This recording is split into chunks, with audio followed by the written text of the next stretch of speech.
बात कहा आपने कि सर्वे को लेके जो पुराना डीड है वो ज़्यादा लोग लेकर के आ रहे हैं और लोगों का अलग अलग क्वेरी है कि इसका दाखिल खारिज कैसे होगा, या फिर दाखिल खारिज होने से पहले किसी अन्य रैयत के नाम पे वो ज़मीन चला गया है। तो देखिए, जब भी जो दस्तावेज का डीड मतलब क्रिएट हुआ है जिस रैयत के नाम पे, उसके अलावा किसी अन्य के नाम पे अगर वो दाखिल खारिज हो चुका है तो पहले उस दाखिल खारिज को रद्द करवाना होगा। पूरे बिहार में कौन सा स्थान रहा सूर्यपुरा का? पूरे बिहार में 16वां रैंक है। मैम, पूरे बिहार में अभी अंचल का रैंकिंग किया गया जी। जिला जो रोहतास है उसमें प्रथम स्थान पर ये सूर्यपुरा अंचल आया। पिछले बार भी रैंकिंग में ये प्रथम स्थान पर था। क्या कहना चाहेंगे? जी, इसके लिए सारा श्रेय हम अपने कर्मियों को देना चाहेंगे। इसके लिए मेरा सारा कर्म बधाई का पात्र है, क्योंकि हम लोगों ने जो टारगेट फिक्स किया और जितना मेहनत किया उसके हिसाब से ही हमारी रैंकिंग तय हुई है। ये रैंकिंग अगर कहा जाए तो पूरे बिहार में हुई। पूरे बिहार में कौन सा स्थान रहा सूर्यपुरा का? पूरे बिहार में 16वां रैंक है और रोहतास में नंबर 1 पे। क्या कुछ कहा जा सकता है अभी ये सूर्यपुरा अंचल में कितने मामले अभी पड़े हुए होंगे, मतलब लंबित पड़े होंगे? देखिए, जैसे कि जो राजस्व एवं भूमि सुधार विभाग की रैंकिंग जारी होती है उसमें कई मानक हैं। उन्हीं मानक पे हमारी रैंकिंग तय की जाती है। उसमें ई मापी है और परिमार्जन है, दाखिल खारिज है, और आधार सीडिंग है, अतिक्रमण है, इन्हीं आधार पे। लेकिन सबसे ज़्यादा जो मेजर हमारा नंबर डिसाइड करता है वो है परिमार्जन प्लस। तो परिमार्जन प्लस में हम लोग का 51% निष्पादन है।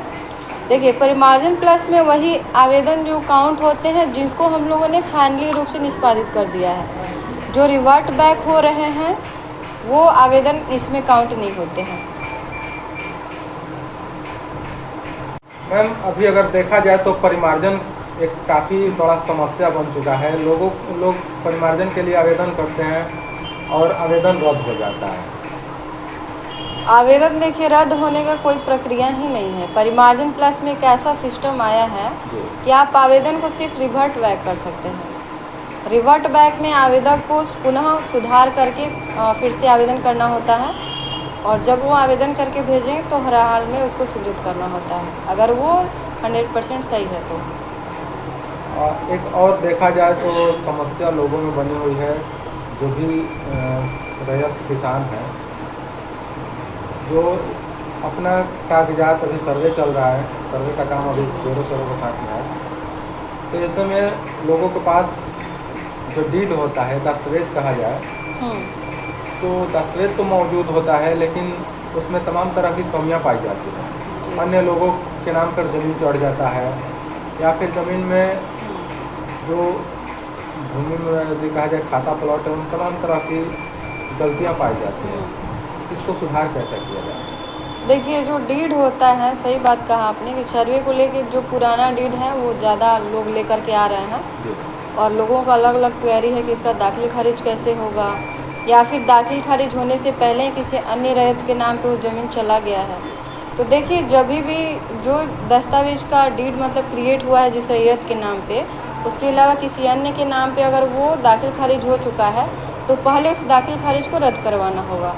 उसके लिए रैयत को अपील में जाना होगा भूमि सुधार उप समाहर्ता के यहाँ। तो जब वो अपील में आ जाते हैं, जब उनका फाइनल डिसीजन हो जाता है, उसके बाद पुनः उनको आवेदन करना होगा और उसी आधार पे उनका रसीद कट जाएगा, जमाबंदी क्रिएट हो जाएगा उनके नाम। अगर कहा जाए तो पहला आवेदन सीधे DCLR के पास, जो पदाधिकारी हैं उनके पास करना पड़ेगा। जी, रद्द करवाना पड़ेगा पहले। और जो पुराना डीड है उसका एक आया हुआ है राजस्व एवं भूमि सुधार विभाग के यहाँ से कि जो अपर समाहर्ता हैं हमारे, उनके यहाँ से थोड़ा सा वेरीफाई कराने की आवश्यकता है, जो 20 साल से पुराने डीड हैं। आपके क्षेत्र में तमाम तरह के अभी मामले जो लंबित पड़े हैं उनका समाधान कब तक हो सकता है? देखिए, जनता दरबार के माध्यम से हम लोग अलग अलग मुद्दे पे राजस्व एवं भूमि सुधार विभाग के द्वारा जो भी मुद्दे तय किए गए हैं उसमें हम लोग समाधान कर रहे हैं। जितना भी जल्दी हो सके त्वरित निष्पादन हो रहा है, उसके लिए हम लोग फाइलिंग करवा रहे हैं। जनता दरबार अभी कब लगाया जा रहा है? जनता दरबार एक देखिए, आज शुक्रवार को होता है और शनिवार को थाना पे होता है। यानी शुक्रवार को अंचल कार्यालय शुक्रवार को जो होता है वो भूमि विवाद का होता है। उसमें SCO SHO संयुक्त रूप से भूमि विवाद के समाधान के लिए बैठक करते हैं। और शनिवार वाला थाना पर होता है। जी जी, धन्यवाद। धन्यवाद।